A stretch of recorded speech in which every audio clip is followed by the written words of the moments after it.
হ্যাভেনটিউন studio, এটা প্রতিষ্ঠার মূল কারণ কি ছিল, উদ্দেশ্য কি ছিল? এটা প্রতিষ্ঠার মূল কারণ ছিল, আমি তো গান করা থামিয়ে দিলাম 2007-এ। আমার চিন্তা ছিল যে মানে সাথে থামিয়ে দেওয়ার পেছনে একটা গল্প আছে। আমার প্রথম অ্যালবামের ওই যে গানটা তখন বললাম, এই গানটা মানুষ শুনছে অনেক, বাট অন্য গানগুলো মানুষ শুনে না। কেন শুনে না? অডিওর কোয়ালিটি ভালো না। একসাথে দাঁড়িয়ে একসাথে মানে এক দাঁড়ানোতে 10টা গান রেকর্ড করা। হ্যাঁ হ্যাঁ, এটা এক দাঁড়ানোতে 10টা, এক ট্র্যাকে এক গান। তো এইভাবে গানগুলো করে কম খরচে গান করার জন্য প্রোডাকশন ফার্মগুলো আমাদের মানে করতো। প্রথম অ্যালবাম যখন মানুষ শুনছে, ভালো লাগছে গান, তখনই কয়েকটা প্রযোজনা প্রতিষ্ঠান থেকে আমাকে নক করেছিল।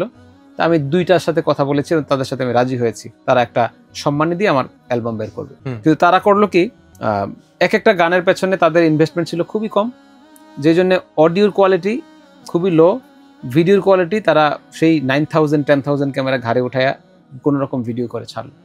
তো এই কাজ দেখে আমি মানে নিরুৎসাহিত হলাম এবং কাজ থামিয়ে দিলাম এবং বললাম যে আমি নিজে যখন নিজের পায়ে যদি আল্লাহ তাআলা দাঁড় করায়, তখন নিজে স্টুডিও করে তখনই আর গান করবো। সে জায়গা থেকেই হ্যাভেনটিউনের আর গান করবো না। ওখান থেকে 2017 সালে এসে দিগন্ত বন্ধ হলো। দিগন্ত বন্ধ হওয়ার পরে আমি তো ফুল টাইম আমাদের গ্যাপ মিডিয়া কর্পোরেশন লিমিটেডে চলে আসলাম। গ্যাপ মিডিয়া কর্পোরেশন লিমিটেডের অডিও সেক্টরটা ছিল না, ভিডিও টোটাল বড় প্রোডাকশন ফার্ম আমাদের পল্টন, রিসোর্সফুল পল্টন সিটি